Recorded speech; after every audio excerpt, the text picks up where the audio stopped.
et des œuvres qui devaient rester, et que la vie d'un écrivain devait se comprendre à partir de son écriture. À ce moment-là,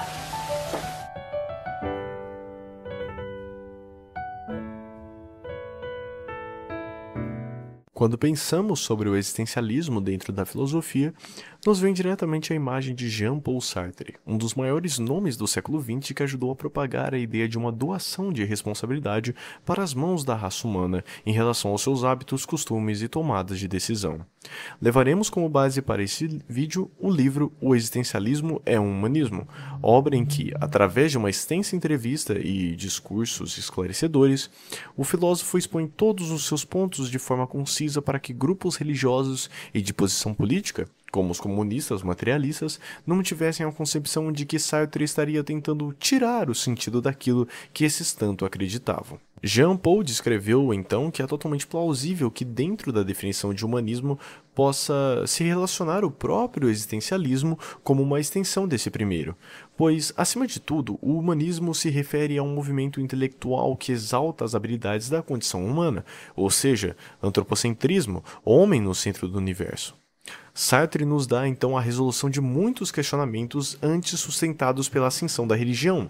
O homem não nasce com uma essência pré-definida, mesmo que pela sua família ou pelo seu grupo social. O homem, na verdade, cria a sua própria essência com o passar do tempo, com a aquisição do conhecimento e com o fator primordial de reconhecer que ele é responsável por todos os seus passos, já que, para o nosso filósofo ateu, não existiria uma força maior controlando o destino de todos. Os religiosos sempre tiveram sua própria teoria existencialista, pregando o oposto de Sartre: a essência vem antes da existência. Ou seja, para aqueles mais avidamente ligados com o meio cristão, por exemplo, o ser humano nasce com uma definição estabelecida desde o princípio da ideia da sua criação concebida por Deus. Jean-Paul batia de frente com isso, concretizando o pensamento de que, se Deus programa toda a realidade física de uma pessoa, levando-a a executar passos já intencionalmente postos pelo divino, seria impossível que o homem tivesse algum tipo de liberdade, o fazendo um boneco nas mãos da metafísica. Ele dá o exemplo de um rapaz que um dia chegou até ele com uma dúvida e precisava de um conselho para tomar a sua decisão entre ir para o exército ou ficar com a sua mãe, que, naquele ponto da vida, estava absolutamente só.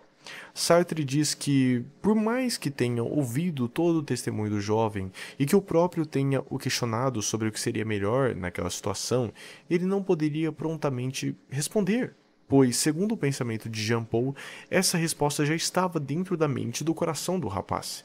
Em suma, já se era sabido pelo próprio garoto indeciso a própria resposta direta para aquilo que ele tanto tinha dúvida. Ele apenas queria um conselho que reforçasse a sua ideia. E é com esse exemplo que o filósofo especifica que o próprio ser humano já molda sua perspectiva, alternativas e respostas antes mesmo de pedir uma opinião ou um conselho. Ele sabe para onde ir porque inconscientemente a psique já faz todo um trabalho de decisão sozinha. Os comunistas criticaram em muito a teoria sartriana por ser um tanto idealista demais, sendo vista como algo que não tinha espaço algum na realidade do indivíduo e prejudicava todo o complexo da interação e vida social por pregar a individualização do homem. O filósofo então respondeu de maneira rápida e certeira que a individualidade de um ser não apenas torna ele autêntico e consciente de seu próprio destino, como também tem a capacidade de moldar, em certo aspecto, o próprio meio social e aquilo que temos conceituado como humano. Tá vendo? Uma pessoa pode fazer uma grande diferença. É o que eu acho. O pensamento de Jean-Paul Sartre talvez seja um dos mais intrigantes e difíceis de se refutar, levando em consideração todas as respostas, estudos e conclusões do seu próprio idealizador. É apenas cômico que aquilo que mais vemos nos tempos modernos são pessoas indecisas e frágeis, jogando seus próprios fracassos pessoais e sentimentais para as mãos de outras pessoas, se afundando cada vez mais numa nébula de egoísmo, medo e frustração. Nébula essa que poderia ser dissipada se tivéssemos mais a coragem de sermos sinceros e rígidos com nós mesmos e menos a pretensão de fugir dos próprios mares que plantamos e colhemos. Se você gostou desse vídeo, eu recomendo que você deixe o seu gostei, um comentário e, por favor, considere se inscrever no canal. Meu nome é Vinícius Guedes e aqui eu falo sobre filmes, livros, cultura pop no geral e bastante filosofia. Então se você gosta desses temas, seja muito bem-vindo. Eu espero que você tenha gostado do vídeo e até a próxima.